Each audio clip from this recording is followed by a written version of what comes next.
எத்தனையோ வெற்றிகள் இந்தியாவில் கொண்டாடப்பட்டிருக்கிறது. ஆனால் ஒரே ஒரு மனிதனின் தோல்வி இல்லங்கள் தோறும் சென்றடைந்து அங்க இருக்கக்கூடிய பெண்கள் மத்தியிலும் மிகப்பெரிய கவலையை உண்டாக்கி நம்முடைய இளம் ஓட்டு போட்டவன் 2வது நாளே கவலைப்பட்டான்னா இந்திய வரலாற்றில் ஓட்டு போட்டவன் எதிராக ஓட்டு போட்டவன் அன்னைக்கு நைட்டே கவலைப்பட்டு அழுதான்னு சொன்னா இந்திய வரலாற்றில் ஒரு தலைவர் அவர்தான் முத்துவேல் கருணாநிதி ஸ்டாலின் என்று வரலாறு எழுதப்படும். நான் என்ன பெருசாவா கேட்கிறேன், தமிழ் தாய் வாழ்த்துக்கு அப்புறம் ஸ்டார்டிங்ல கொஞ்சம் ஜனகணமன போடுங்க தானே சொல்றேன், நேஷனல் ஆந்தம் போடுங்க தானே சொல்றேன், நாங்க கடைசியா தான் வாசிப்போம் ஏன் சொல்றீங்க என்று 4.5 ஆண்டுகள் அழ வைத்தோம். ஆர் என் ரவியை ஒரு மாநிலத்தின் உரிமை என்றால் என்ன என்பதை அவருக்கு புரிய வைத்தோம். ஆனால் இன்றைக்கு இளைஞர்களுக்கு மத்தியிலே சர்வசாதாரணமாக அந்த உரிமையை பறிகொடுத்ததோடு மட்டுமல்லாமல் மரபை மாற்றியதோடு மட்டுமல்லாமல் மாற்றினால் என்ன தப்பு என்று கேட்கின்ற ஒரு தற்குறி சமூகத்தை உருவாக்கி வைத்து விட்டார்களே. உங்கள் அனைவரையும் பேசும்போது அவர் நம்ம இளைய சூரியன் பேரே மறக்காத அளவுக்கு ரொம்ப அற்புதமான ஒரு பெயர். நான் அவருடைய பெயரை பற்றி மட்டுமே அவரிடத்தில் தொலைபேசியில் பேசினேன். ரொம்ப நல்லா இருக்கு பேரு, உங்க பேர் அப்படின்னு. அந்த அளவுக்கு ஆரம்பத்திலே சொன்னார் 1000 பேரை வைத்து நாங்கள் செய்தோம். என்னை பொறுத்தவரை டு டிரான்ஸ்மிட் ஐடியாலஜி கூட்டம் கம்மியானதான் நல்லா இருக்கும் எனக்கு தெரிஞ்சு. ஏன் அப்படின்னா real power of understanding is the ability to reproduce it. இப்போ நீங்கள் நம்ம பேசிக்கிட்டு இருக்கும்போது இப்போ அளவுக்கு ஒரு பிரச்சனை இருக்கும். இப்போ எங்கேயோ நம்ம திங்க் பண்ணிக்கிட்டு இருப்போம், ஏதாவது ஒரு பிரச்சனைகள் சிக்கல்கள் திங்க் பண்ணிட்டு இருப்போம். சில நேரங்களில் பயங்கரமாக ஏதோ கேட்ட மாதிரி ஞாபகம் இருக்கும். இப்போ நீங்கள் எல்லாம் ஸ்டூடெண்ட்ஸுங்கிறதுனால சொல்லிட்டாரு ஸ்ட்ரிக்டாக ஸ்டூடெண்ட்ஸ் மட்டும் தான் அலோடுங்க, எல்லா ஸ்டூடெண்ட்ஸ் தானே. அப்போ சொன்னார், அப்போ என்ன ஆகும்னா சில நேரங்களில் ஸ்டூடெண்ட் லைஃப்பில் நல்லா கேட்ட மாதிரி தான் இருக்கும். உதாரணத்துக்கு வீட்டுக்கு போயிட்டு எங்கே போயிட்டு வந்த ஏதோ ப்ரோக்ராமுக்கு இல்லை பயங்கரமாக சொன்னாங்க, அதான் என்ன சொன்னாங்க அப்படின்னா என்ன சொல்லுவீங்க? அதுதான் வந்து is the ability to reproduce it. நீங்கள் எதை உள்வாங்கினீர்களோ அதை மறுபடியும் சொல்ல தெரிகிற அளவுக்கு உள்வாங்கணும். அதுக்கு உங்கள் தரப்புல நீங்கள் கூட ஒன்று சொல்லலாம், அதுக்கு நீங்கள் கம்மியாக சொல்லணும் அப்படின்னு. இல்லை அப்படி இருக்கு. ஒரு போருக்கு அனுப்பும்போது ஒரு அரபிய பழமொழி ஒன்று இருக்கு. அபூபக்கர் என்கின்ற ஒரு தலைவர் இருந்தார். அவர் போருக்கு அனுப்பும்போது சொல்லுவார், லா துக்ஸிரில் வஅத் ஃப இன்ன கஸ்ரத்தல் வஅதி யுன்சி பஅதஹு பஅதா அப்படி என்று அரபியிலே உண்டு. நீங்கள் உபதேசத்தையும் சொல்லுகின்ற சொல்லையும் அதிகமாக சொல்லாதீர்கள். ஓவர் பர்டனா தள்ளிட்டீங்க அப்படின்னா ஃப இன்ன கஸ்ரத்தல் வஅதி யுன்சி பஅதஹு பஅதா. அதிகமாக நீங்கள் கொடுக்கக்கூடிய பர்டன் என்ன ஆகும்? ஐ மீன் நாலேஜ் பர்டன் தான். அதிகமாக நீங்க கொடுக்கக்கூடிய அந்த அறிவு என்ன ஆகும்னா ஒன்று இன்னொன்றை மறக்க செய்து விடும். இது கேட்டோம், அவன் அதுக்கு என்ன சொன்னாரு அப்படின்னு மறந்துடுவோம். வாய்ப்பு இருந்தால் 10 மணி நேரம் கூட திரைப்படம் எடுக்கலாம், உட்கார்ந்து பார்க்க முடியாது. அந்த செய்தியை கேரி பண்ணிட்டு போக முடியாது. ஆங்கில படங்கள் பெரிதாக பாராட்டப்படுவதற்கு காரணம் இப்ப கூட சமீபத்தில் நான் அப்சஷன் பாத்தீங்களா? அப்சஷன் பாத்தீங்களா? எல்லாரும் கொடூரமான திரைப்படம் இல்ல, தாக்கம் அப்படியே இருக்கும். ஆனா அப்சஷன் எவ்வளவு நேரம் மொத்தம்? அது 1 மணி நேரம் 50 நிமிஷம் தான். எனவே இதையே நான் ரொம்ப நேரம் அண்டிட்டிடாம உங்களுக்கு அந்த ஒரு ஷியூரிட்டியை நான் தர்றேன். கருத்தியல் எப்போது மக்கள் மன்றத்திலே இலகுவாகவும் அது மிகச்சரியாக மக்களிடத்தில் போய் சேர்ந்திருக்கிறது என்கின்ற உறுதியும் கிடைக்கும் என்றால் அதை கேட்ட நீங்கள் பிற மக்களிடத்தில் கொண்டு போய் சேர்க்கக்கூடிய அளவுக்கு, குறைந்தபட்சம் உங்கள் வீடுகளில் கொண்டு போய் அதை ஷேர் பண்ணி பேசுற அளவுக்கு உங்களுடைய கவனிப்பை எதிர்பார்க்கிறேன். நீங்க கவலையே பட வேணாம். என் வாழ்க்கைன்னா பெரிய வாழ்க்கையில திரும்ப சொல்றேன், இங்க எல்லாம் அனுபவசாலிகள் இருக்கிறதுனால ஒரு கிட்டத்தட்ட சில 1000 மேடைகள் கடந்துட்டேன், பல்வேறு மிக்சடா எல்லா வகையிலும். அப்படி கடந்திருந்தாலும் நீங்க கவலையே படாதீங்க. யாராவது ஒருத்தர் கொட்டாய் விட்டீங்கன்னா நான் க்ளோஸ் பண்ணிடுவேன். அதுக்காக வாலண்டரியா விடாதீங்க, சரியா? அதனால் வாலண்டரியா சரிப்பா முடிச்சிருப்பா நான் இப்ப கொட்டாய் விட்டுறேன் அப்படின்னு கொட்டாய் விட்டுறாதீங்க. முத்தமிழறிஞர் கலைஞர் அவர்களை பற்றி பேசுவதற்கு ஒரு வாய்ப்பு கிடைப்பதே அது ஒரு வரலாற்று வாய்ப்பு தான். அதை தொடர்ந்து நான் வில்லிவாக்கத்திலே, பிறகு சேதாப்பேட்டையிலே, பிறகு தென்காசியிலே முடித்து இன்றைக்கு புதுக்கோட்டையிலே, இது ரொம்ப பிடித்த ஒரு இடம். நாம் ஆக்ரோஷமாக நீட்டி முழக்கி கவனச்சிதைவுகள் இருக்கக்கூடிய ஒரு சூழ்நிலை தான் பொதுக்கூட்டம். அந்த இடத்துல அவங்களுடைய அட்டென்ஷனை கொண்டு வரது நம்ம ரொம்ப சிரமப்பட வேண்டியிருக்கும். அப்படி இல்லாமல் நீங்க இவ்வளவு சென்டர் போக்கஸ்டா ஒருவர் இருவரை தவிர, ஒருத்தர் இன்னும் பிஸியா இருக்கார் போன்ல, ஒரே ஒரு ஆள் மட்டும் இந்த கூட்டத்திலே, அவரை தவிர ரெடி ஆயிட்டார் அவரும், சரியா? அவரை தவிர எல்லாரும் இங்க கவனித்துக் கொண்டிருக்கக்கூடிய நேரத்தில் இதை சொல்லி ஆரம்பிக்கலாம் என்று நினைக்கிறேன். இந்த இன்ட்ரோடக்ஷன் உங்களுக்கு இப்ப ஆப்டா என்ன நடக்குது, எதற்காக தலைவர் கலைஞர் அவர்களை பற்றி நாம் பேச வேண்டும் என்பதை நீங்கள் புரிந்து கொள்ள முடியும். பெங்களூரிலே 2014 தேர்தல் பிரச்சாரம் நடக்கிறது. அப்போது பிரதமராக தேர்ந்தெடுக்கப்பட இருக்கக்கூடிய நரேந்திர மோடி அவர்களை ஆதரிக்கக்கூடியவர்களை அவர் எப்படி தன்னுடைய ஆதரவை கவர்ந்தார் என்று நளின் மேத்தா ஒரு புத்தகம் எழுதியிருக்கிறார். The new BJP, making of new BJP, India's biggest political party. அந்த புத்தகத்துக்கு பேர். ஒரு புதிய பிஜேபியை உருவாக்கி இருக்கிறோம். 2014 முன்னாடி இருந்த பிஜேபி வேற. ஆக்சுவலா 2014 பிறகு ஒரு புதிய பிஜேபியை உருவாக்கி இருக்கிறோம். இந்தியாவினுடைய உலகத்தின் மிகப்பெரிய கட்சி. அது எப்படி உருவாக்குனாங்கன்னு நளின் மேத்தா என்கின்ற ஒரு பத்திரிகையாளர் எழுதியிருக்கிறார். அவர் எழுதும் போது இப்படி எழுதுகிறார்: BJP banked on Modi's muscularity to show up what it saw as the weak administrative response of the UPA government. மோடியை ஒரு மசில் பலம் பொருந்திய ஒரு நபராக காட்டுவதற்கு அவர்கள் முயற்சி எடுத்தார்கள். அப்படி முயற்சி எடுத்ததுடைய விளைவு பெண்களுடைய, அதனால நான் யோசிச்சுட்டே வந்தேன், இங்க கேர்ள்ஸ் வரணும் அப்படின்னு நினைச்சிட்டு இருந்தேன். அப்பதான் ரெலவெண்டா இருக்கும் அப்படின்னு.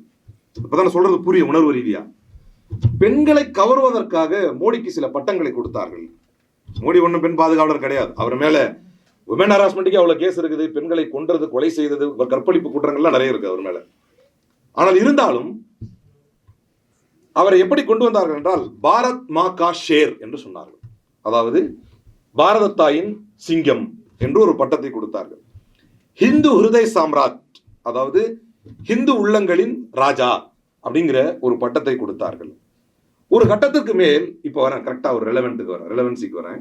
ஒரு கட்டத்திற்கு மேல் தேர்தல் நெருங்கும் பொழுது மல்லிகா ஷெராவத் தெரியுமா?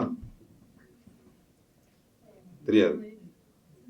நடிகை மல்லிகா ஷெராவத் தெரியாதா? ஹிந்தி நடிகை.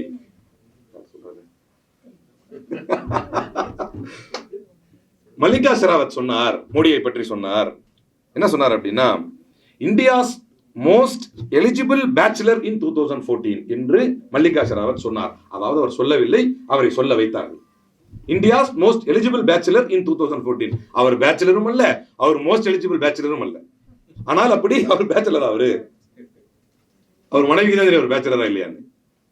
அப்ப இந்தியாஸ் மோஸ்ட் எலிஜிபிள் பேச்சுலர் இன் 2014 என்று மல்லிகா ஷெராவத் என்கின்ற, ஜஸ்ட் கூகுள் பண்ணி பாத்துருங்க அப்புறமா முடிஞ்ச பிறகு. மல்லிகா ஷெராவத் இப்ப வேணாம். மல்லிகா ஷெராவத்தை வைத்து எப்படி பேச வைத்தார்கள், நரேந்திர மோடியை பற்றி பேச வைத்தார்கள். அதன் பிறகு ஷெர்லின் சோப்ரா, இதெல்லாம் ஞாபகம் வச்சுக்கீங்க பேரை. மல்லிகா ஷெராவத், ஷெர்லின் சோப்ராவை வைத்து பேச வைத்தார்கள். ஷெர்லின் சோப்ரா சொன்னார், எனக்கு வாழ்க்கையில் அவருடைய பர்சனல் அசிஸ்டண்டா மாறணுங்கிறது என்னுடைய வாழ்நாள் இலக்கு. இவங்க எல்லாருமே ஆக்டர்ஸ், மாடல்ஸ். அப்ப பெண்களுக்கு மத்தியில ஒரு பேசுபொருள். இவங்க யாரும் அதிகமா ஃபாலோ பண்ணுவா? மல்லிகா ஷெராவத்தையும் ஷெர்லின் சோப்ராவையும் அதிகமா ஆம்பளைங்களும் ஃபாலோ பண்ணுவாங்க. பட் இன்டாக்டா யார் ஃபாலோ, என்ன இருக்குது அப்படி ஒரு ஈர்ப்பு அப்படின்னு ஒரு ஈர்ப்பை பெண்கள் பக்கமாக உருவாக்குகிறார்கள். ஒரு ஆர்டிபிஷியல் அட்ராக்ஷன் அதை மோடியின் பக்கமாக உருவாக்குகிறார்கள். அதற்கு பிறகு மேக்னா பாட்டேல், இன்னொரு ஆக்ட்ரஸ், ஞாபகம் வச்சுக்கோங்க. என்னென்ன பேரு? மல்லிகா ஷெராவத் முடிஞ்சு. ஷெர்லின் சோப்ரா, எனக்கே ஞாபகம் இல்லை. மேக்னா பட்டேல். இந்த மேக்னா பட்டேல் என்கின்ற ஒரு நடிகை எப்படி பேச வைத்தார்கள், இதான் உச்சகட்டம். நீங்க கவனிக்கணும், ஆண்களும் சரி பெண்களும் சரி. நீங்க இதை புரிஞ்சுக்கிட்டா, இதை நான் ஏன் சொல்றேன்னா, இந்த ஒரு ஒரே ஒரு விஷயத்தை புரிந்து கொண்டால் ஒண்ணு உங்களுக்கு ஈஸியா புரிஞ்சிடும். உங்களுக்கு பக்கத்தில் இருக்கக்கூடிய திருச்சியில விஜய் பேசினார் அல்லவா, ரொம்ப உணர்ச்சி வசப்பட்ட ஒரு பேசின ஒரு பாயிண்ட் ஞாபகம் இருக்கா? கோட்டு பட்டு பேசினது பத்தி பேசினாரு. ரொம்பவுமே உணர்ச்சி வசப்பட்டு பேசினது. நான் என்ன கேட்டாரா, அது ரொம்ப உணர்ச்சி வசப்பட்டு பேசினது அது. ஆனால் உண்மையிலேயே அவர் எதை வைத்து ஓட்டு வாங்கினார் என்றால், அந்த கவர்ச்சியை வைத்து தான் ஓட்டு வாங்கினார். அதனால்தான் அவருக்கு அது குத்துது. அந்த கவர்ச்சியை தான் நான் இப்ப சொல்லிட்டு இருக்கேன். உங்களுக்கு இந்த ரெலவன்சி புரியணும் அப்படின்னு சொன்னா, அந்த கவர்ச்சியை பற்றி அந்த ஒரு பெண்ணை மேக்னாவை வைத்து பேச வைத்தார்கள். ஷெர்லின் சோப்ராவிற்கு பிறகு மேக்னா பட்டேல் பேசினார். என்ன சொன்னார் அப்படின்னு, அவர் என்ன செய்தார் அப்படின்னா, நரேந்திர மோடி அவர்களுடைய புகைப்படங்கள் பொருந்திய ஒரு பூ மாதிரி எடுத்துக்கிட்டு தன்னை நிர்வாணப்படுத்தி, ஒரு நடிகை நிர்வாணப்படுத்தி அவருடைய உடல்களின் மீதெல்லாம் அதை வைத்து, முக்கியமான உடல் பாகங்களின் மீதெல்லாம் நரேந்திர மோடியுடைய புகைப்படங்களை வைத்து நீங்கள் அவருக்கு வாக்களிக்க வேண்டும் என்று பேசினார். 13 வருஷமா எங்களுக்கு அவருடைய சிறப்புகளை தெரியும் குஜராத்தில். இனிமேதான் நீங்க குஜராத்தில் ஒன்றும் நடக்கல, குஜராத் மாடல் என்பதே ஒரு பொய். ஆனால் ஒரு பொய் பிம்பத்தை கவர்ச்சியின் மூலமாக ஊதி பெரிதாக்கி அதை பெண்களுக்கு மத்தியிலே கொண்டு போய் நிறுத்தி அவரை பாரத் மாதா கா ஷேர் என்றும், பாரத மாதாவினுடைய சிங்கம் இவர் என்றும் அவரை ஊதி ஊதி பெரிதாக்கி எப்படி ஒரு கவர்ச்சி நாயகனை ஊதி பெரிதாக்க முடியும் என்றால், ஆங்கிலத்தில் ஒரு பழமொழி உண்டு, an idle mind is devil's workshop. an idle mind is the devil's workshop. என்றைக்கு இளைஞர்களுடைய உள்ளத்திலே சிந்திப்பதற்கு பெரும் இடம் பாக்கி காலியாக இருக்கிறதோ, பேசுவதற்கு இடம் காலியாக இருக்கிறதோ, ஐடில் மைண்ட்னா காலியா இருக்குன்னு மனசு, சிந்திக்கிறதுக்கு ஓபனா வச்சிருக்கீங்க அப்படின்னா அங்க ஆட்டோமேட்டிக்கா அது டெவில்ஸ் ஒர்க் ஷாப்பா தான் இருக்கும். அது சாத்தானுடைய பட்டறையா தான் இருக்கும். அங்க உள்ள வரக்கூடியது ஒரு சாதாரண நடிகன், எந்தவித லெகசி பேக்ரவுண்டும் இல்லாம, எந்தவித சாதனையும் இல்லாமல் நான் செய்வேன் என்று சொன்னால் அதை நம்புவதற்கு ஒரு கூட்டம் தயாராக வரும் என்றால், idle mind is the devil's workshop. இன்னைக்கு ஒரு சின்ன கொஸ்டின், தப்பா எடுத்துக்கூட, ஒரு சின்ன கொஸ்டின். இந்தியாவிலேயே முதன்முறையாக ஒரு தேசிய கட்சி அல்லாது முதலில் ஆட்சி அமைத்த ஒரு மாநில கட்சி அது என்னைக்கு? இது மிகப்பெரிய சாதனை இந்தியாவிலேயே. அதற்கு பிறகுதான் கம்யூனிஸ்டுகள், அது கம்யூனிஸ்ட் ஆட்சி அதுக்கு முன்னால் அமைச்சிருந்தால் அவர்கள் ஒரு தேசிய கட்சி. அதற்கு பிறகு பஞ்சாபிலே Akali Dal, if I'm not right, wrong. அப்ப ஒரு பெரிய சாதனைக்குரிய ஒரு கட்சி எதிரே நிற்கிறது. ஒரு கவர்ச்சியிலே வளர்ந்து வந்த ஒருவரால் ரொம்ப இலகுவா ஒரு சாதனைக்குரிய, ஒரு வரலாற்றுக்குரிய, ஒரு பின்பலத்திற்குரிய, ஒரு ட்ராக் ரெக்கார்டுக்குரிய ஒரு கட்சியை பார்த்து தீய சக்தி என்று சொல்ல முடிகிறது. இவரை தூய சக்தி என்று நிறுவ முடிகிறது வெறும் கவர்ச்சியால். அதற்கு காரணம் idle mind is the devil's workshop. அங்க சிந்தனைக்கும் பேசு பொருளுக்கும் டிஸ்கஷனுக்கும் டிபேட்டுக்கும் வேலை இல்லாத உள்ளங்கள் உருவாகிவிட்டது. அதில் பெரும்பகுதி தவறு நம்மீதும் உள்ளது. அந்த இளைஞர்கள் அப்படி என்கேஜ் பண்ணாம விட்டது. அப்ப இதை தேசிய அளவில் செய்தார்கள். அப்போது நமக்கு கிடைக்காத ஒரு பாதிப்பு இன்றைக்கு இந்த வெற்றிக்கு பின்னால் நமக்கு பயம் வருகிறது. ஆனா அதுல பல பிரச்சனைகள் இருக்கு. அதே மாதிரி கண்டினியூ பண்றதுக்கு இது ஒன்றும் குஜராத் அல்ல, அவர் ஒன்றும் நரேந்திர மோடியும் அல்ல, எதிரே நிற்பது காங்கிரஸ் அல்ல, முத்துவேல் கருணாநிதி ஸ்டாலின் என்கின்ற திராவிட முன்னேற்ற கழகத்தின் வழிவந்த தலைவர். சரியா? அது பார்த்துக்கலாம், டேக்கிள் பண்ணிக்கலாம். இருந்தாலும் இது எப்படி நடந்தது என்று சொல்கிறேன். நிஸ்துலா ஹெப்பார் ஒரு ஜேர்னலிஸ்ட், இவங்களும் ஒரு விமன் தான். அந்த நிஸ்துலா ஹெப்பார் என்கின்றவர் சொல்கிறார், இந்தியாஸ் அன்லைக்லியஸ்ட் செக்ஸ் சிம்பல் என்று நரேந்திர மோடி சொல்கிறார். ஒரு பத்திரிகையாளர், இந்தியாஸ் அன்லைக்லியஸ்ட் செக்ஸ் சிம்பல் என்று நரேந்திர மோடியை சொல்கிறார். இன்னும் ஒரு படி மேல போய் சொல்றாரு, he is of an alpha male who set things right. இது வரைக்கும் எதையுமே ஒரு சரியா செய்யல, ஆனால் ஒரு பெரும் கும்பலை வைத்து பேச வைக்கிறார்கள். இன்னைக்கு எப்படி ஒரு பெரும் கும்பலை வைத்து வாடகைக்கு வைத்து பேச வைக்கிறார்களோ அது போலத்தான் நரேந்திர மோடியை பேச வைத்தார்கள். அதனால் தான் 2012 நிர்மலா சீதாராமன், மீனாட்சி லேக்கி, ஸ்மிருதி இரானி போன்றவர்கள் எல்லாம் விமன் ஓட்டர்ஸை டார்கெட் பண்ணி, அதனாலதான் இதை சொல்ல விரும்புறேன், விமன் ஓட்டர்ஸை மட்டுமே டார்கெட் பண்ணி இதை பெற்றாலே நாம் வென்று விடலாம் என்கின்ற ஒரு குறிக்கோளை வைத்தார்கள் நரேந்திர மோடி. அதே போலத்தான் தமிழ்நாட்டிலும் இதை செய்தார்கள். அந்த அளவுக்கு நரேந்திர மோடியும் பேசினார். பெண்கள் பாதுகாக்கப்படவில்லை என்றால் இன்னைக்கு ஆட்சிக்கு பிறகு என்ன நடக்குது? நரேந்திர மோடியும் சாட்சி, விஜயும் சாட்சி. பெண்கள் பாதுகாக்கப்படவில்லை. நரேந்திர மோடி சொன்னது, பெண்கள் நம்முடைய கைகளில் பாதுகாப்பாக உணரவில்லை என்று சொன்னால் we have no right to call ourselves Marudhu என்றார். மருதுனா ஆம்பளை. நம்மை நாம் ஆண் என்று சொல்லிக் கொள்வதற்கே தகுதியற்றவர்கள் என்றெல்லாம் நரேந்திர மோடி மிக பயங்கரமாக பேசினார். அதே போல குஜராத்தி பெருமை என்று தனியாக பேசினார். அங்கேதான் ஒரு முக்கியமான விஷயத்தை கொண்டு வந்தார். சப்பன்னி சாத்தி என்று சொன்னார். சப்பன்னி சாத்தி என்றால் எனி கெஸ்? சப்பன்னி சாத்தி அப்படின்னார் நரேந்திர மோடி. 56 இன்ச்சு மார்பளவு கொண்டவர் சொல்றாங்களா அடிக்கடி. 56 இன்ச்சு மார்பளவு கொண்டவர் நரேந்திர மோடி. WWE ராக் இருக்காருல்ல, இப்படி நல்ல பிராடா இருப்பார்ல, அவர் ஜஸ்ட் இன்ச்சு எவ்வளவு நினைக்கிறீங்க? if I am not wrong 53 நினைக்கிறேன். இவர் சொல்றாரு இவருடைய ஜஸ்ட் இன்ச்சு எவ்வளவா? அது ஒரு பிராண்டாவே ஆச்சு, அது ஒரு பிராண்டாகவே மாறியது. 56 இன்ச்சு மார்பளவு கொண்ட நரேந்திர மோடி 56. அதை ஃபேக்ட் செக் பண்றதுக்குள்ள ஒரு பிரைம் மினிஸ்டர் ஆயிட்டாரு. அதை டீகோட் பண்ணி முடிக்கிறதுக்குள்ள செகண்ட் டைம் ஆயிட்டாரு. அது தப்புதான் முடிவு பண்றதுக்குள்ள 3வது முறை ஆயிட்டாரு. முடிஞ்சே போச்சு. அவருக்கு 73-74 வயசு தாண்டிட்டார். அவரும் வா போதுமான அளவு வாழ்ந்து காட்டி விட்டார். ஆனால் ஒரு பொய்யை தன்னை ஒரு பெரிய ஆண்மகன் போலவும் தான் எல்லாத்தையும் இப்ப எங்க நீங்க கம்பேர் பண்ணணும் அப்படின்னா, விஜயனா அந்த படத்துல தலைகளை கட்டி போட்டு அடிச்சிங்களே அந்த மாதிரி வாங்கினா அப்படின்னு ஒரு பெண் கதறினாங்கல்ல. அதாவது அந்த ஒரு இல்யூஷன், அந்த ஒரு கற்பனையிலேயே இது ஒரு பொய்ன்னு தெரியாத நமக்கு. விஜய் என்கின்ற ஒரு நபரால் எத்தனை செய்ய முடியாதுன்னு தெரியுமா? அப்ப எங்கன்னா when history lacks illusion counters, வரலாறு குறையும் பொழுது, வரலாறை ஆய்வு செய்ய மறுக்கும் பொழுது, அல்லது வரலாற்றை நாம் கடத்த மறுக்கும் பொழுது அங்க ஆட்டோமேட்டிக்கா பொய்யும் புனை சுருட்டுகளும் கற்பனைகளும் வந்து சேரும். அதை அந்த கேப் விடும்போது அங்கதான் ஐடியா விடுறோம். அதனால் தான் கலைஞர் யார், அவருடைய சாதனைகள் என்ன, எந்த அளவிற்கு என்றால் ஒரு கட்டத்திற்கு மேல் நரேந்திர மோடியை புகழ்ந்தார்கள். தேக்கோ தேக்கோ கோன் ஆயா குஜராத் கே ஷேர் ஆயா அப்படின்னு சொன்னாங்க. பாருங்க பாருங்க யார் வந்தா, குஜராத்துடைய சிங்கம் வந்தாரு அப்படின்னு பாராட்டாங்க. இத்தனைக்கும் ஒரு குஜராத்துக்கு எதையும் செய்யவில்லை. தன்னுடைய அமைச்சரவையில் இருக்கும் ஒரு அமைச்சரே மர்மமான முறையில் கொலை செய்யப்பட்டார். அவரை எதிர்த்ததற்காக இன்ன வரைக்கும் சுப்பிரமணிய சாமி சொல்றாரு ஹரேன் பாண்டியா கொல்லப்பட்டதற்கு காரணமே மோடி தான். ஒரு பெரிய சாதனை ஒண்ணும் இல்லை. ஆனால் ப்ரொஜெக்ட் பண்ணி ஒரு கட்டத்தில் மோடி பேசிக் கொண்டிருக்கிறார். ஒரு கோயில்ல பெல் அடிக்குது, உடனே ஃபுல்லா லேடிஸ் இருக்கிறாங்க. அது ஒரு ட்ரெண்டாகவே மாறிடுச்சு. அதுக்கப்புறம் மோடி கலந்து கொள்ளக்கூடிய நிகழ்வுகள் எல்லாம் பெண்கள் வருவது. இதை நான் ஏன் சொல்றேன் அப்படின்னா, இன்றைக்கு அறிவிற் சிறந்த தமிழ்நாட்டில், பகுத்தறிவுக்கு பெயர் போன தமிழ்நாட்டில் நாங்கள் அவருக்கு மனைவியாகவும் இருக்க தயார், தங்கையாகவும் இருக்க தயார், வைப்பாட்டியாகவும் இருக்க தயார் என்று ஒரு பெண் சமூகம் சொல்கிறது என்றால், பெரியார் இன்றைக்கு இருந்திருந்தால் என்ன சொல்றதுனே எனக்கு தெரியல. இது என்ன சமூகம், இது என்ன தமிழ் மண்?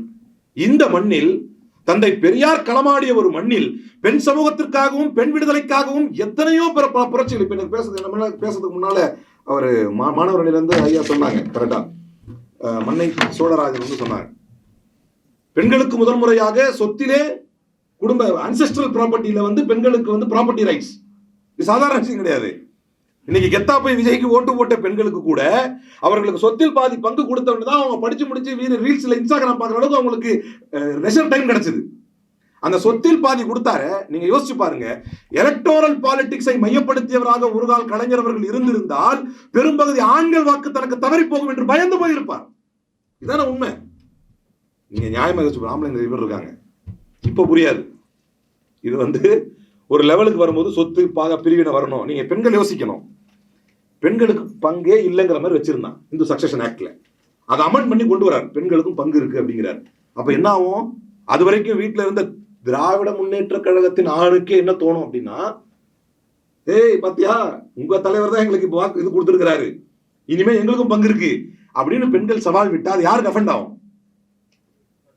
அஃபண்ட் ஆகுமா இல்லையா? நியாயமானவங்களுக்கு ஆகாது.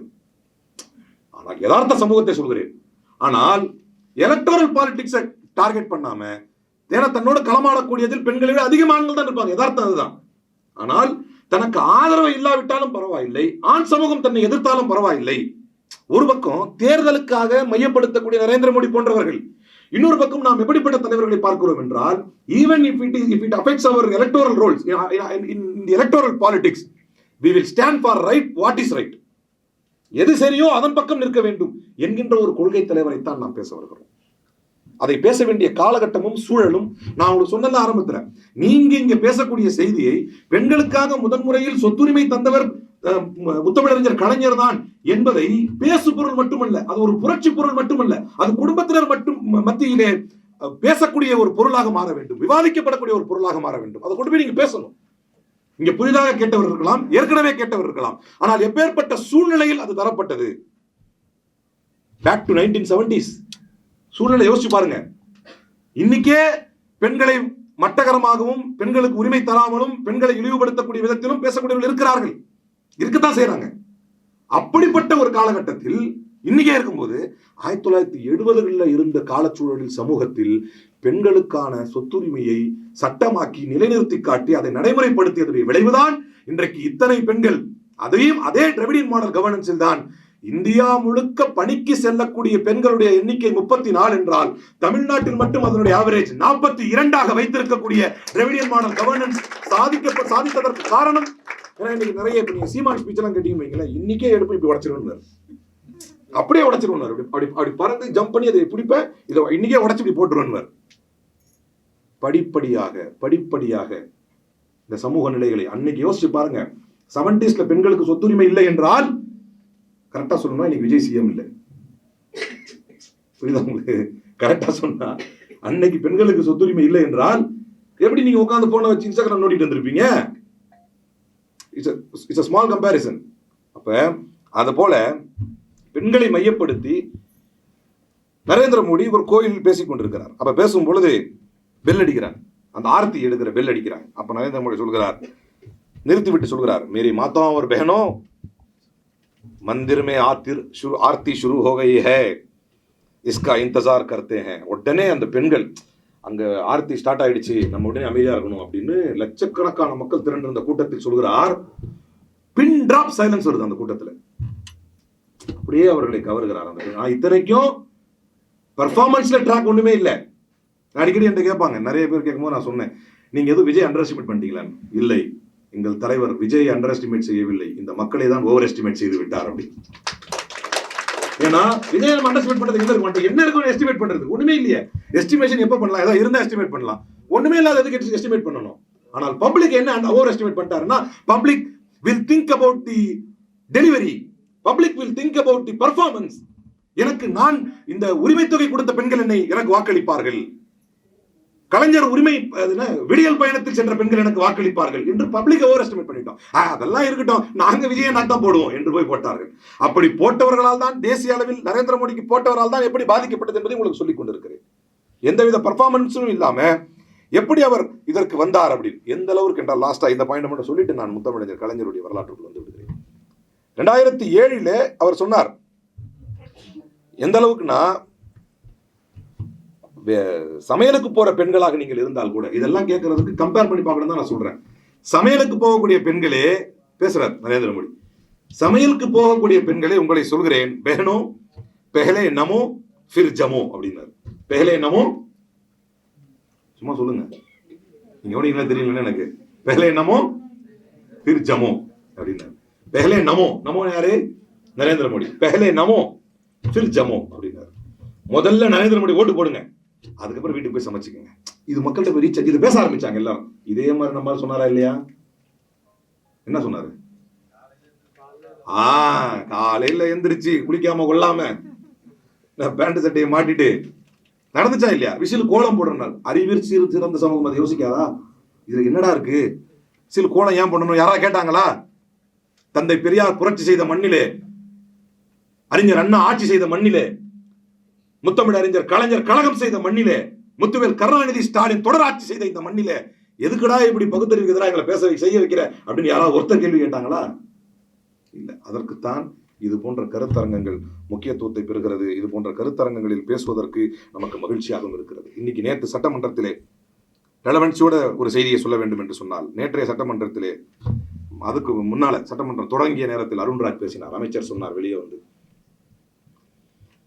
உண்மையிலேயே திமுகவும் பிஜேபி தான் வந்து அண்டர் டீலிங்ல இருக்கிறாங்க, திமுக தான் பிஜேபியுடைய பி டீம். ஏன்னு சொன்னா, கடந்த காலங்களில் இந்த ஒரு சாதாரண விஷயத்துக்காக ஆர்.என். ரவி கூட இவங்க சண்டை போட்டுட்டாங்க. நீ சண்டை போடுற மாதிரி போற, நாங்க பிரச்சனை பண்ற மாதிரி பண்றோம் அப்படின்னு மக்களை டைவர்ட் பண்ணிட்டே இருந்தாங்க. இவன் நாங்க பாருங்க ரொம்ப சிம்பிளா முடிச்சிட்டோங்கிறார். நான் ஒரு லாஜிக்கா இதை கவுண்டர் பண்றேன். முத்தமிழ் அறிஞருடைய வரலாற்றுக்கு அப்புறம் வருவோம். சிம்பிளா இதை கவுண்டர் பண்ணுவோம் லாஜிக்கா. நீ சொல்ற மாதிரி ஆர்.என். ரவிக்கும் எங்களுக்கும் தொடர்பு இருக்குது, பாஜகவுக்கும் எங்களுக்கும் நல்ல தொடர்பு இருக்குதுன்னா, இன்னைக்கு அதே அர்லேக்கர் அதே தொடர்பு வச்சு அர்லேக்கரை சொல்லியிருக்கோம் பிரச்சனை பண்ணியான்னு. நியாயமா பார்த்தா அதான லாஜிக்கு. இங்க பிரச்சனை, அங்க தொடர்பு இருந்துச்சா? இப்ப தொடர்பா இல்ல. இப்ப அர்லேக்கர் உங்களுக்கு சாதகமா விசில் புரட்சின்னு பேசிட்டு இருக்காரு கவர்னர். விசில் புரட்சின்னு கவர்னர் பேசுறாரு. கேட்டீங்களா கவர்னர் உரைய? இது விசில் புரட்சி என்கிறார். முந்தைய ஆட்சி இப்படி நாசமாக்கி விட்டது பொருளாதாரத்தை என்று பேசுகிறார். ஆனால் ரொம்ப சர்வசாதாரணமா இன்னைக்கு எல்லா டிவி கேன்ஸ் கேட்கக்கூடிய ஒரே கேள்வி, தமிழ் தாய் வாழ்த்துக்கு பிறகு ஜனகணமணி பாடினா என்ன தப்புங்கிறான் அவர்த்த. இது என்ன ஒரு பெரிய விஷயமா என்று கேட்கிறார். அப்ப முத்தமிழறிஞர் கலைஞர் முதலாக சென்டர் ஸ்டேட் ரிலேஷன்ஷிப்பை படிப்பதற்காக ஒரு கமிட்டியை அமைத்தார். அந்த கமிட்டியை அமைத்து, ஏன்னா மரியாதைக்குரிய பேரறிஞர் அண்ணா அவர்கள் இருக்கும் பொழுதே சென்டருக்கும் ஸ்டேட்டுக்குமான பவர் டிரான்ஸ்பர் என்னங்கிறது உறுதி செய்யணும் என்று ரொம்ப கான்ஸ்டிடியூஷனை அமெண்ட் பண்ணணும் என்று ஆசைப்பட்டார்.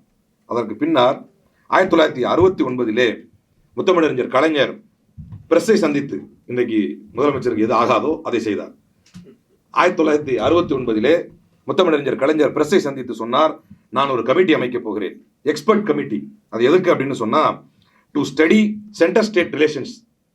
ஒன்றிய அரசுக்கு என்ன பவர், ஸ்டேட்டுக்கு என்ன பவர் என்பதை படிப்பதற்கு, உறுதி செய்வதற்கு ஒரு கமிட்டி அமைக்கப் போகிறேன் என்று சொன்னார்.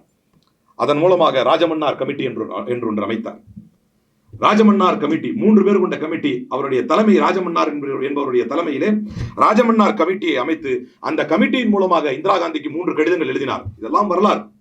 இந்திரா காந்தி அவர்களுக்கு 3 கடிதங்களை எழுதினார் முத்தமிழறிஞர் கலைஞர். அந்த 3 கடிதத்திலே தனிக்கொடி தமிழ்நாட்டிற்கு வேண்டும் என்று கேட்டார் முத்தமிழறிஞர் கலைஞர். இது வரலாறு. தனிக்கொடி தமிழ்நாட்டிற்கு வேண்டும் என்று கேட்டார். அதே போல முக்கியமான ஒரு புள்ளியாக எப்படி கேட்டார் அப்படின்னா, ஜனாதிபதி இருக்கும் பொழுது ஜனாதிபதிக்கு பதிலாக நீங்கள் கொடியேற்றும் பொழுது இங்கே ஆளுநருக்கு பதிலாக நாங்கள் கொடியேற்றினால் என்ன, அந்த உரிமை எங்களுக்கு வேண்டும் என்று கேட்டார். இந்தியாவிலேயே அதை கடிதமாக எழுதி ஒரு மாநிலத்தில் முதன்முறையாக ஒரு முதலமைச்சர் கோட்டையில் கொடியேற்றினார் என்றால் அது முத்தமிழறிஞர் கலைஞர். அப்ப நான் என்ன கேட்கிறேன், இப்படி ஒரு எனக்கு அப்படிதான் புரியல. இப்போ ஒரு கால் இந்த ஆட்சி தொடர்ந்தால் டக்குனு பிடிச்சிக்கிறாங்க, தொடரக்கூடாதுன்னு நினைக்கிறாங்க, கவுந்தருன்னு சொல்றாங்க. ஒரு கால் இந்த ஆட்சி தொடர்ந்தால், சுதந்திர தினம் நடந்தால், சுதந்திர தினம் நடக்கும், இந்த ஆட்சி தொடர்ந்தால், இந்த ஆட்சி தொடர்ந்தால் இவரே முதலமைச்சராக இருந்து சுதந்திர தினத்திற்கு சென்றால் அவர் கொடியேற்றுவார் அல்லவா, அந்த உரிமையை கூட அவருக்கு பெற்றுக் கொடுத்தவர் முத்தமிழறிஞர் கலைஞர் என்பது வரலாறு. ஒன்று. நான் ஒரு கேள்வி கேட்கிறேன்,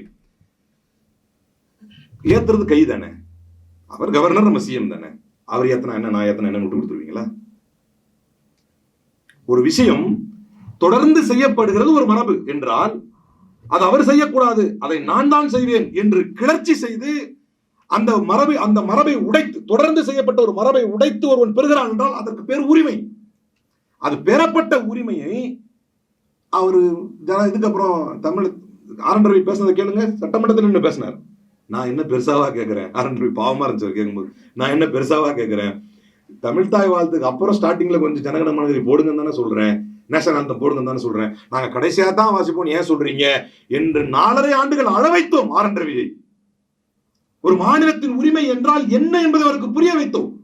ஆனால் இன்றைக்கு இளைஞர்களுக்கு மத்தியிலே சர்வசாதாரணமாக அந்த உரிமையை பறிகொடுத்ததோடு மட்டுமல்லாமல், மரபை மாற்றியதோடு மட்டுமல்லாமல், மாற்றினால் என்ன தப்பு என்று கேட்கின்ற ஒரு தற்குறி சமூகத்தை உருவாக்கி வைத்து விட்டார்களே.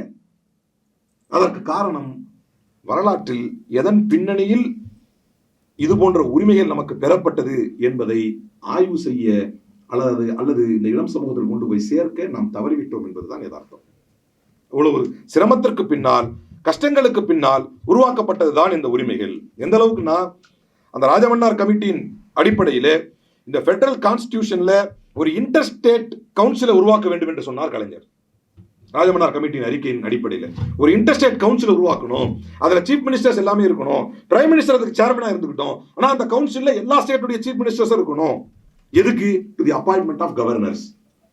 கவர்னர்ஸ் அப்படிதான் வச்சு அப்பாயின்ட் பண்ணணும். இப்படி எல்லாம் புரட்சிகரமாக ஆளுநருடைய எதேச்சதிகாரத்தை எதிர்த்து களமாடி பெறப்பட்ட உரிமைகளை தான் இன்றைக்கு களவாடப்படும் பொழுது கம் என்று அமர்ந்திருக்கிறார்கள் இன்றைய முதலமைச்சர்கள். வாயத்தரங்க சிஎம் என்று சொல்கிறார்கள். இது நடந்த கூத்த பாருங்க. நம்முடைய தமிழ்நாட்டின் எதிர்காலம் எதிர்க்கட்சி தலைவர் அண்ணன் உதயநிதி ஸ்டாலின் அவர்கள் எதையாவது ஒன்றை பேசிவிடப் போகிறார் என்கின்ற பயத்திலும், என்ன பேசுறாங்கன்னு வெளியே தெரிஞ்சிடக்கூடாதுன்னு நேத்து தான் அவர் சொல்றாரு ராஜ்மோகன், நாங்க இது வேற மாதிரி போன்ல பேசுற சிஎம் இல்ல, நேர்ல பேசுற சிஎம் அப்படின்னாரு. இவரு திரும்ப போன்ல பேசுறாரு.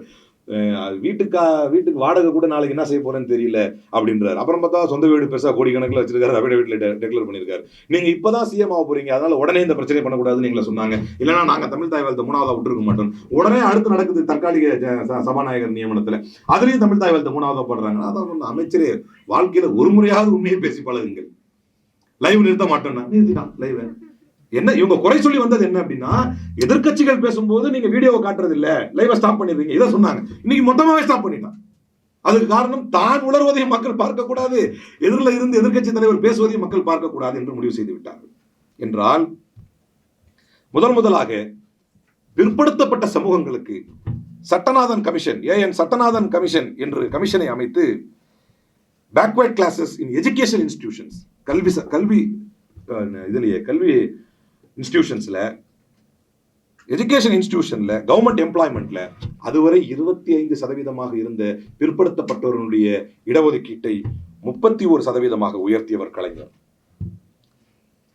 பட்டியலின சமூகத்தினருக்கு 16% இருந்த இடஒதுக்கீட்டை 18% உயர்த்தியவர் கலைஞர். அப்படியெல்லாம் உயர்த்தியதற்கு பின்னால் இன்னைக்கு ஓகே, உங்களுக்கு எப்படி இந்த தகவல் தெரியும்னு கேட்கக்கூடாது யாரும், அதை சொல்லான்னு பார்த்தேன். ஆனால் இது கேமராலாம் இருக்கு. இந்த முறை அதிகப்படியான காவல்துறை ஆட்கள் வந்து நிறைய ஓட்டு வந்து விசிலுக்கு போட்டிருக்காங்க.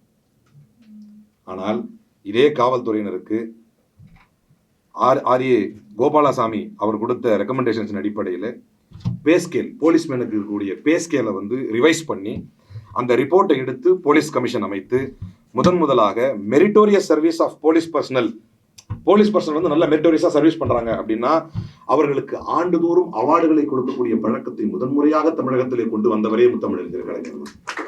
ஆனால் இன்றைக்கு காவல்துறை அதிகாரிகளும் நிறைய பேர் ஓட்டு போட்டு அங்கே தான் போட்டிருக்காங்க. அது எனக்கு ஒரு தரவுல தெரியும் வைங்களேன், கண்கூடா நடந்த ஒரு உண்மை.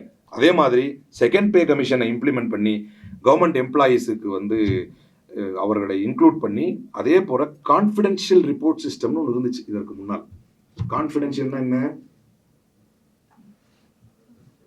சும்மா தான் கேட்குறேன், உங்களுக்குலாம் தெரிஞ்சுதான் இருக்கும். நீங்க சொன்னீங்கன்னா தான் எங்கேஜா இருக்கீங்கன்னு எனக்கு தெரியும். கான்ஃபிடென்ஷியல்னா என்ன?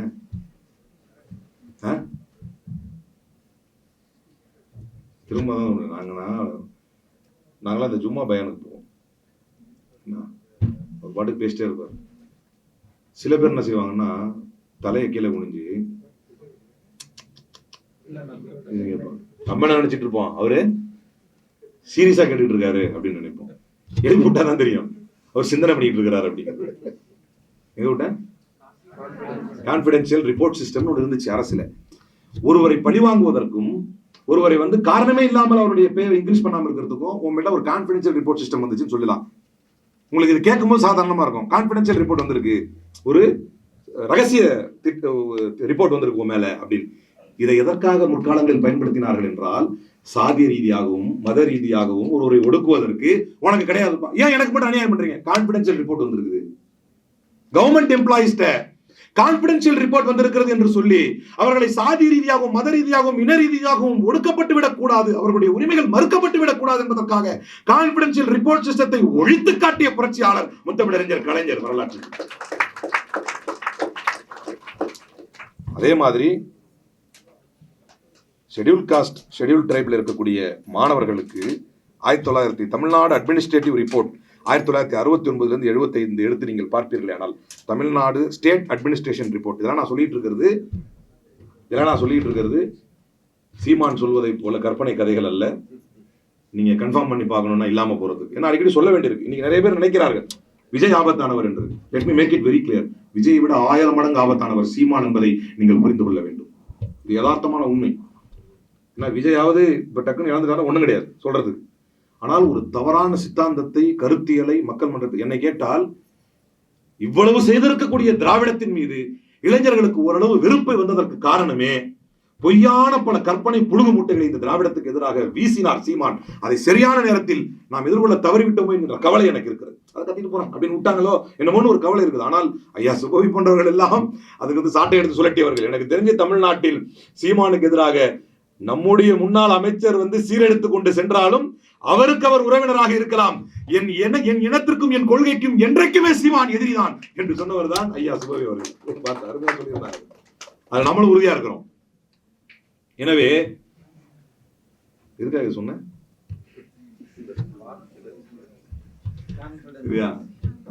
அடுத்தது வந்துட்டேன் நானு. Tamil Nadu state administration report 1969 to 75 அந்த அட்மினிஸ்ட்ரேட்டிவ் ரிப்போர்ட் எடுத்தீங்கன்னா ஒரு முக்கியமான செய்தி உங்களுக்கு கிடைக்கும். அது என்ன அப்படின்னா, ஒடுக்கப்பட்ட சமூகத்திலிருந்து வரக்கூடிய எஸ்சி மாணவர்களுக்கு அவர்கள் ஸ்கூல் அட்டெண்டன்ஸ் கரெக்டா வந்தாங்கன்னு சொன்னா யோசித்து பாருங்கள். தாய் உள்ளத்தோடு ஒரு தலைவர் அன்றைக்கே இந்த சமூகத்தை முன்னேற்றுவதற்காக அவர் சிரமப்பட்டிருக்காவிட்டால் இன்றைக்கு அவரை ஏசுவதற்கும் பேசுவதற்கும் ஒரு பெருங்கூட்டம் அவர்கள். அதான் முத்தமிழறிஞர் கலைஞர் சொன்னார், அழகாக சொல்லுவார்கள், நம்மை எதிர்ப்பவன் யாராக இருப்பான் என்றால் நம்மால் பலன் பெற்றவன் தான் முதலில் நம்மை எதிர்ப்பான் என்று சொன்னார் முத்தமிழறிஞர் கலைஞர். இந்த தமிழ்நாடே அவரால் பலன் பெற்றது தானே, அவருடைய சமூக நீதி சிந்தனைகளால் பலன் பெற்றது தானே. எஸ்சி மாணவர்கள், ஷெட்யூல் காஸ்ட் இருக்கக்கூடிய மாணவர்கள் மிகச்சரியாக தன்னுடைய கல்வி நிறுவனங்களுக்கு வந்து அட்டெண்டன்ஸை மிகச்சரியாக போட்டால் அவர்களுக்கு இலவசமாக அவருடைய ஸ்கூல் யூனிஃபார்மை கொடுங்கள் என்று முதன்முறையாக அறிவித்தவர் முத்தமிழறிஞர் கலைஞர். அவர்களுக்கு பிரைஸா வந்து குளோத்திங்கை கொடுங்க, யூனிஃபார்ம் துணிகளை கொடுங்க அவர்களுக்கு என்று சொன்னவர் முத்தமிழறிஞர் கலைஞர். அதே போல அது கல்வி நிறுவனம் கரெக்டா நடக்கணும் இல்லையா? கல்வி நிறுவனம் கரெக்டா நடக்கணும்னா ஹெட் மாஸ்டர்ஸ் ஹெட் மிஸ்டர்ஸ் கரெக்டா வந்து 100% அட்டெண்டன்ஸ் கொடுத்தாங்க அப்படின்னு சொன்னா அவர்களுக்கு வெள்ளியை பரிசாக கொடுங்கள் என்று சொன்னவர் முத்தமிழறிஞர் கலைஞர். உங்களுக்கு பாடம் நடத்துவதற்கும் நீங்கள் பாடத்தை பயில்வதற்கும் அதற்கான வழிவகையை செய்து கொடுத்து இன்றைக்கு தமிழ்நாட்டில் எத்தனை பேர் படித்தவர்களாக, உயர்ந்தவர்களாக, தெளிவு சிந்தனையில் தெளிவு பெற்றவர்களாக இன்றைக்கும் ஒரு தற்கூரி கூட்டத்தால் புரிந்து கொள்ள முடியவில்லை.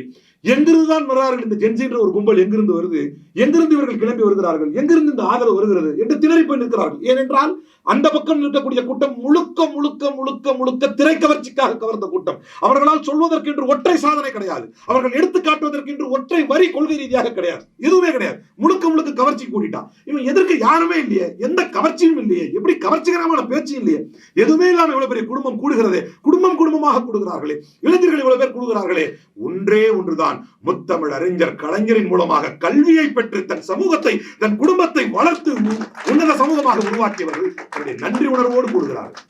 வரலாறு படிச்சிருந்தா தெரியும். யாரோ ஒருத்தன் என்ன ஐடி ஃபீல்ட்ல இருந்து ஒருத்தர் வந்து விஜயை சந்திச்சாராம், ஒருத்தன் போடுறான், இது வரைக்கும் நடந்திருக்குதா, இன்ஃபோசிஸோ யாரோ போட்டான் அந்த ட்விட்டர்ல, இன்ஃபோசிஸ் தான் நினைக்கிறேன், ஏதோ அக்சென்ச்சரோ ஏதோ போட்டு இது வரைக்கும் சந்திச்சது இல்லைன்னு. அவன் அதை எதுக்கு எப்படி கண்டுபிடிச்சிருக்கான்னா ட்விட்டர்ல போய் சிஎம்ஓ தமிழ்நாடுல சர்ச் பண்ணியிருக்கான், அதுல போய் அந்த பேரை போட்டிருக்கான், ஐடி கம்பெனி பேர் இங்கிலீஷ் அடிச்சிருக்கான், 0 ரிசல்ட்னு வருது. இது மட்டும் தான் வருது, விஜய் சந்திச்சது மட்டும் தான் வருது. அந்த ஒரே ஐடி தானே, போட்டோ மட்டும் மாத்திடுவாங்க சிஎம்ஓ தமிழ்நாடுல. சர்ச் பண்ணி பார்த்துட்டு பாத்தியா இது வரைக்கும் எந்த ஐடி கம்பெனியும் வந்து பார்த்ததே இல்லை, இதான் ஃபர்ஸ்ட் டைம். எவ்வளவு பெரிய புரட்சி. ஒன்றும் இல்லை, இதற்கு முன்னாலே அவர்கள் நிறைய முறை நம்முடைய மக்கள் முதல்வர் முன்னாள் முதல்வரை சந்தித்திருக்கிறார்கள். ஆனா சந்திச்சதை தமிழ்ல போட்டிருக்கிறாங்க. அப்புறம் எடுத்து போட்டு செருப்படி கொடுத்தாங்க பாரு அப்படின்னு. இவங்களுக்கு என்ன தெரியுங்கிறேன். இதற்கான காரணம் என்ன அப்படின்னா, களமாட வேண்டியவர்கள், தன்னுடைய யதார்த்தத்தை புரிய வேண்டியவர்கள் ஆதி திராவிடர் கல்விக்கூடங்களிலே, ஆதி திராவிடர் வெல்ஃபேர் ஸ்கூல்ஸிலே மதிய உணவு திட்டத்தை அந்த மாணவர்களுக்கு அறிவித்து 1974-75 பட்ஜெட் எஸ்டிமேட்டிலே 30 லட்சம் அதற்கென்று ஒதுக்கி ஆதி திராவிட மாணவர்களுக்கான முக்கியத்துவத்தையும் அவர்களுடைய கல்விக்கான முக்கியத்துவத்தையும் அவர்களுக்கு உணர்த்தி அவர்களுக்கு கல்வி கொடுத்தவர் தான் முத்தமிழறிஞர் கலைஞர். வரலாற்றிலே SC/ST மாணவர்கள் 9வது 10வதிலே ஃபெயில் ஆகிவிட்டால் அவர்களுக்கு special coaching class through a government sanction ஸ்கீமை கொடுத்து அவர்கள் 9வது 10வது ஃபெயில் ஆகிவிட்டால் அவர்களை படிப்பதற்காக என்று தனி ஸ்கீமை, கவர்மெண்ட் சாங்ஷன் ஸ்கீமை கொண்டு வந்தவர் தான் முத்தமிழறிஞர் கலைஞர். SC/ST மாணவர்கள் மட்டும் 9வது 10வது ஃபெயில் ஆகிவிட்டால் அவர்களுக்கு என்று தனி சாங்ஷன் ஸ்கீம், இன்சென்டிவ் பேஸ்ட் ஸ்கீம்ஸை கொடுத்து, லோன் ஃபெசிலிட்டிஸும் ஸ்காலர்ஷிப்பையும் கொடுத்து 1969 75 வரை அவருடைய காலங்களிலே மிகப்பெரிய அளவிலே ஒடுக்கப்பட்ட சமூகத்திலிருந்து வந்தவர்களுக்கும் பட்டியலின மக்களுக்கும் பிற்படுத்தப்பட்ட மாணவர்களுக்காகவும் இவ்வளவு பெரிய விஷயங்களை செய்தவர். ஒரு ஜியோவை பாஸ் செய்த 1970 SC/ST students pre university course வரைக்கும் SC/ST மாணவர்கள் ஒரு ஜியோவின் மூலமாக 1970 ஒரு அரசாணையை வெளியிடுகிறார். அந்த அரசாணையின் மூலமாக ப்ரீ யூனிவர்சிட்டி கோர்ஸ் வரைக்கும் SC/ST மாணவர்கள் எந்த டியூஷன் ஃபீஸுமே பே பண்ணாமல் தன்னுடைய கல்வியை தொடரலாம் என்று அந்த மாணவர்களுக்கான கல்வி கண்ணை திறந்தவர் தான் உண்மையில் முத்தமிழறிஞர் கலைஞர். இதுதான் அவருடைய உண்மையான வரலாறு. இதன் மூலமாக 377 மாணவர்கள் இந்த ஸ்கீம் மூலமாக பயனடைந்தார்கள் என்பது அரசினுடைய டேட்டா. 377 மாணவர்கள் 1970 71 வரைக்கும் இருந்து 74-75 வரைக்கும் 4,46,200 ரூபாயை இதற்காக அன்றைக்கு முத்தமிழறிஞர் கலைஞர் ஒதுக்கினார். அதே போல முக்கியமான ஒரு திட்டத்தை கொண்டு வந்தார். ஒரு இடத்திலிருந்து ஸ்கீம்ஸை சாங்ஷன் பண்ணி பினான்சியல் அசிஸ்டன்ஸ் அவர்களுக்கு பொருளாதார உதவியை செய்து 5 வழக்கறிஞர்கள் 5 சார்ட்டர்ட் அக்கவுண்டன்ட் SC/ST கம்யூனிட்டியில இருந்து மட்டுமே வர வேண்டும் என்பதற்காக பினான்சியல் அசிஸ்டன்ஸ் கொடுத்து 5 சார்ட்டர்ட் அக்கவுண்டன்ட்ஸ் 5 வழக்கறிஞர்கள் வர வேண்டும் என்று செய்தார். இன்னைக்கு நீங்க சார்ட்டர்ட் அக்கவுண்டன்ட் யார்கள் இருக்குன்னு பாருங்க. ஒரு கால் எம்ஜிஆரால் தடைபடாமல், ஒரு கால் ஜெயலலிதாவால் தடம் மாறாமல், ஒரு கால் இடையிடையில் எதுவும் வராமல் இருந்திருந்தால், ஒரு சீரான ஆட்சியை முத்தமிழறிஞர் கலைஞர் கொடுத்திருந்தால் இன்றைக்கு சார்ட்டர்ட் அக்கவுண்டன்ட்ஸ்ல வந்து நீங்க இன்னைக்கு முண்டியடிச்சா கூட ஒரு குறிப்பிட்ட சாதியை தவிர யாராலும் கோல் வச்ச முடியாது. இதுதான் உண்மை. சார்ட்டர்ட் அக்கௌண்ட்ல போறவங்களுக்கு தெரியும். ஏன்னா என்னுடைய நண்பர்கள் இருக்கிறாங்க. Because I belong to this ஃப்ராட்டர்னிட்டிங்கிறதுனால, லீகல் ஃப்ராட்டர்னிட்டிங்கிறதுனால I have some close connections with chartered accountants. அவங்க இப்போ கேட்டாலும் சொல்லுவாங்க கஷ்டம், நம்மளால கிராக் பண்ண முடியாது. ஆனால் இதை 1969களிலேயே 70களிலேயே பார்த்து அவர்களுக்கு நிதி கொடுத்து 5 வழக்கறிஞர்கள் இருக்க வேண்டும், 5 சார்ட்டர்ட் அக்கௌண்டன்ஸ் வர வேண்டும் என்று முடிவு செய்து அவர்களுக்கான நிதி உதவியை கொடுத்து அவர்களை முன்னிறுத்தியவர் தான் முத்தமிழறிஞர் கலைஞர். இது இளம் சமூகத்திற்கு தெரிய வேண்டும். இது டேக்கவே போகணும். இது நீங்க பேசிட்டு அப்படி கேட்டு போயிடுறதுக்காக சொல்லலை. நான் சொல்ல போனா இன்னும் கொஞ்சம் ப்ரிப்பேர்டா வந்தா நான் சொல்லியிருப்பேன், கண்டிப்பா நோட்டு பேனா இருக்கணும் அப்படின்னு. ஏன்னா அரபியிலே ஒரு பழமொழி சொல்லுவார்கள், மன் ஹஃபில ஃபர்ர வ மன் கதப கர்ர என்பார். மன் ஹஃபில ஃபர்ர வ மன் கதப கர்ர என்பார். யார் மனனம் செய்தானோ அது பறந்து போயிடும், யார் எழுதி வச்சானோ அது நிரந்தரமா இருக்கும்.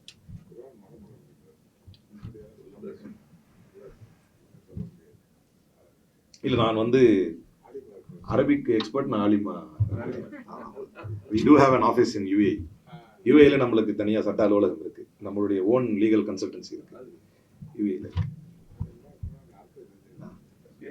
எங்க விட்ட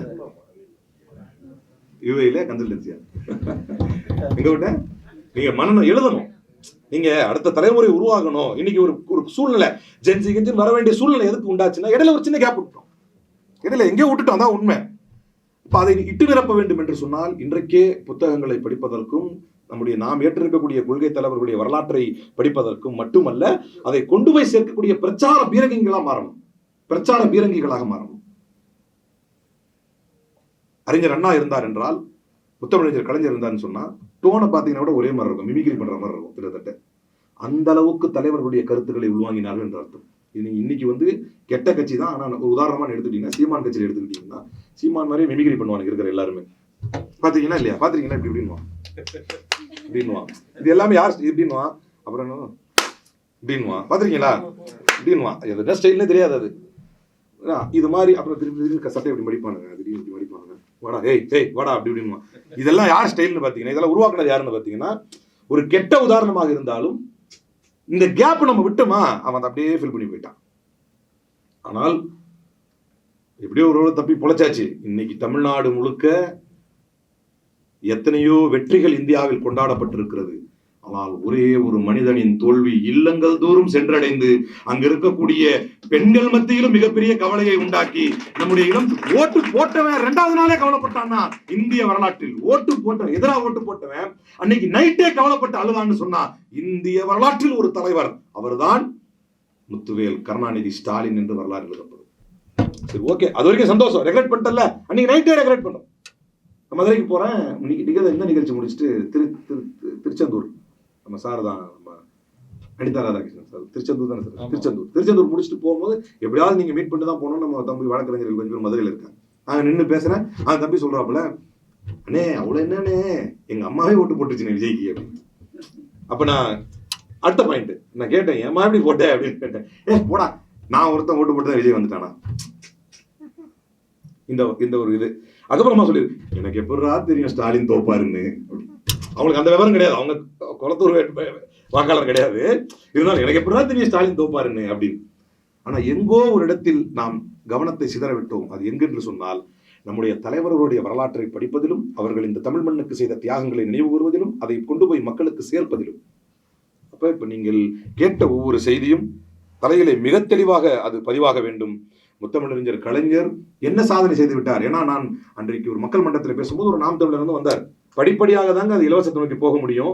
நீங்க இன்னைக்கு ஒரு IAS படித்து விட்ட மாணவன், நீங்க சொல்றீங்க எந்த பிராமண கடப்பாறை எடுத்து திராவிட கோட்டை இடிப்பேன்னு சொன்னீங்களோ அதே பேர் தான் சுப்பிரமணிய பாரதி அப்படிங்கிற ஒரு மாணவன் IAS படித்து விட்டு, நான் படித்ததற்கு காரணம் நான் முதல்வன் திட்டம் என்று சொன்னான்.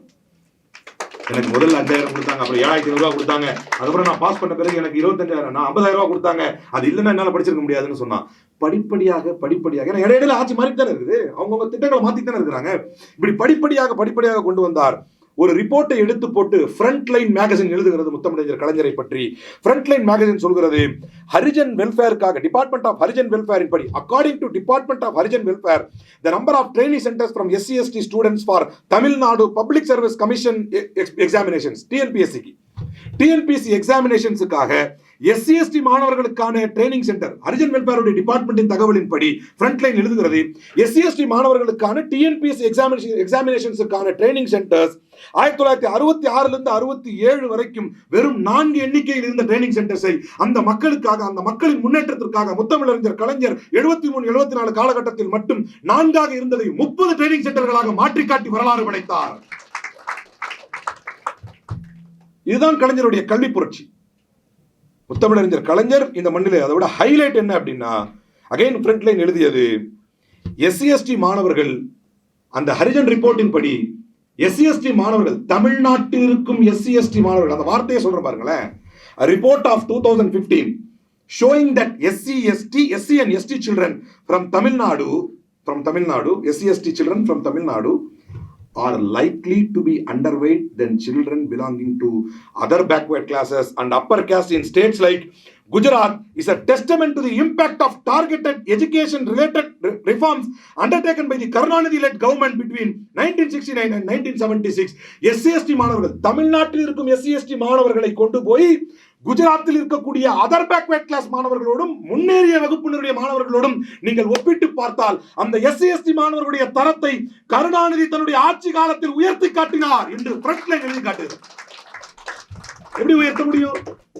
இந்த மாணவர்கள் இன்றைக்கு ஏற்கனவே முத்தமிழறிஞர் கலைஞர் சொல்லிவிட்டு இறந்து போய்விட்டார். அவர் சொன்னதை போலவே அவரால் பலனடைந்து அவரால் கல்வி பெற்றவர்கள் இன்றைக்கு கொஞ்சம் கூட ஈவு இரக்கம் இல்லாமல் அவ்வளவு பெரிய தலைவரை இழிவுபடுத்தும் விதத்தில் தன்னுடைய கவர்ச்சியால் மட்டுமே முதலமைச்சரான ஒருவருக்கு முன்னால் அவர் குனிந்திருப்பதை போன்ற ஒரு கேவலமான இமேஜ். வரலாறு மன்னிக்குமா? நீங்கள் கல்வி பயில்வதற்கும், மக்களே, மாணவர்களே, நீங்கள் என் செல்வங்கள், நீங்கள் பயின்று வர வேண்டும் என்று நினைத்தவர் தன்னுடைய வாழ்நாளில் இறக்கும் வரைக்கும் அப்பழுக்கற்று எந்தவித குற்றச்சாட்டும் இல்லாமல் இவர்களால் திணிக்கிறது மற்றதெல்லாம், எந்த குற்றச்சாட்டையும் ப்ரூவன் ராங் எதுவுமே கிடையாது அவர் மேல. அப்படிப்பட்ட ஒரு தலைவர் 1969 இருந்து 76க்குள்ளே அதை அடைந்து விட்டார் என்று 2015 ரிப்போர்ட் சொல்லுது. 69 to 76 அந்த நிலையை அடைந்து விட்டார் என்று சொல்கிறது.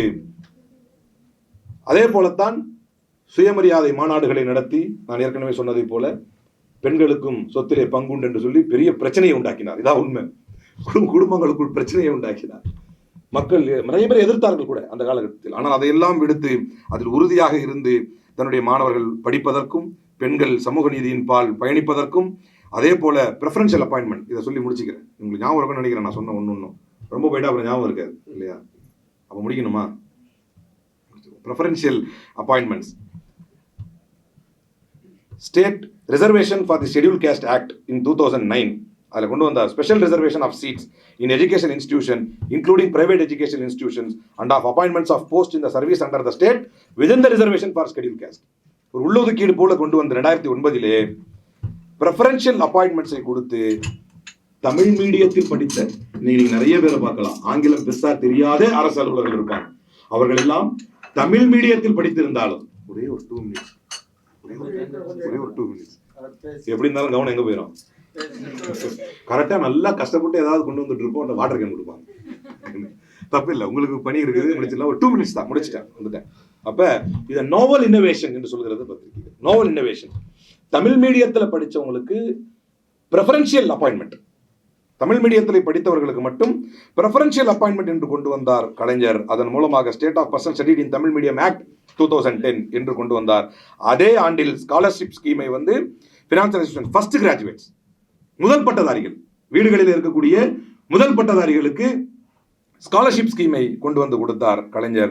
அம்பேத்கர் லா யூனிவர்சிட்டியை உருவாக்கினார் முத்தமிழறிஞர் கலைஞர். பெரியார் யூனிவர்சிட்டியை உருவாக்கினார் முத்தமிழறிஞர் கலைஞர். அண்ணா யூனிவர்சிட்டியினுடைய கிளைகளை கொண்டு வந்து தமிழ்நாடு முழுக்க கொண்டு வந்தார் முத்தமிழறிஞர் கலைஞர். சிப்காட், எல்காட் கொண்டு வந்தார். டைடல் பார்க், டைடல் பேர் வந்து எல்லாருக்கும் தெரியும் எப்படி பேர் வந்துச்சு அப்படின்னு சொல்லி, டைடல் பார்க் என்பதை கொண்டு வந்தார். அந்த முத்தமிழறிஞர் கலைஞர் 2000களிலே கொண்டு வந்த டைடல் பார்க்கிலே போய் வேலை பார்த்து விட்டு தான் ஆபீஸ் விட்டு வெளியே வரும்போது விசில் இதை போட்டுக்கிட்டு நாங்கள்லாம் வந்து விசில் போட்டு போட்டோம் என்று ஒரு கூட்டம் உருவானது. இது நியாயமா? உங்களை வரலாறு மன்னிக்குமா? நீங்க எங்க நிக்கிறீங்க தெரியுமா? அது பொட்டை மயான காடாகவும் தண்ணீராகவும் இருந்த இடம். அந்த இடத்தை ஐடி ஹப்பாக மாற்றி அந்த இடத்துக்கு டைடல் பார்க் என்று கொண்டு வந்து டிட்கோல இருந்து அந்த டிட்டை எடுத்துக்கொண்டார். எல்காட்ல இருந்து எல்லை எடுத்தார். அதுதான் டைடல். இது வரலாறு. டைடல் பார்க் என்று சொன்னார். அதற்கு பேர் டைடல் பார்க் என்று வைத்தார். இன்னைக்கும் ஜோக்ல சொல்றான், டைட்டில் பார்க் டைட் ஆகி படுத்துருவேன், அதான் சொல்றான்ல ஜோக்ல. அதெல்லாம் எங்க? அந்த டைட்டில் பார்க் உருவாக்குனது யாரு? அந்த டைட்டில் பார்க்கை உருவாக்கி உங்களுக்கு வேலைகளை கொடுத்தார், உங்களை படிக்க வைத்தார், உங்களை ஐடி எம்ப்ளாயிஸ் என்கின்ற கண்ணியத்தை கொடுத்தார். அப்படி கொடுத்ததுடைய விளைவு மொத்தமா போய் குத்துனீங்க எதிர்த்து. சரி பரவாயில்ல, ups and downs are there in the history when it comes about ruler. Ups and downs are there. ஆனால் மீண்டும் ஒரு முறை இதை நாம் மறந்துவிடக் கூடாது. there are lot more to discuss but still there are luminaries there to come. இன்னும் நிறைய நம்ம பேசுறதுக்கு இருந்தாலும் திரும்பவும் அதான் சொல்றேன், நிறைய சொன்னா என்ன ஆயிடும்? உண்மைதான்ல, யாரும் கொட்டாய் விடல நான் இது வரைக்கும். ஸோ அதனால நீங்க கொட்டாய் விடுறதுக்கு முன்னாலேயே let me conclude my speech. இந்த இடஒதுக்கீடுகள் இருக்கும் வரை தாழ்த்தப்பட்ட, ஒடுக்கப்பட்ட, பிற்படுத்தப்பட்ட சமூகத்திலிருந்து வந்த மாணவர்கள் இந்த மண்ணிலே கோலோச்சி பெரும் அரசு பொறுப்புகளிலே இருக்கும் வரை, டைட்டில் பார்க்கிலே, ஐடி பார்க்ஸிலே இவனெல்லாம் வர முடியுமா என்று வியந்த மக்கள் பணியாற்றும் காலம் வரை, ஒடுக்கப்பட்ட சமூகத்திலிருந்து பிறந்தவர்கள் தன்னை விட மேன்று சாதி என்று தன்னை பெருமைப்படுத்திக் கொள்பவர்களை ஆளக்கூடிய ஆட்சியாளர்களாக வரும் வரை என்றைக்குமே முத்தமிழறிஞர் கலைஞர் இந்த மண்ணை ஆண்டு கொண்டிருப்பார். வாய்ப்புக்கு நன்றி, வணக்கம்.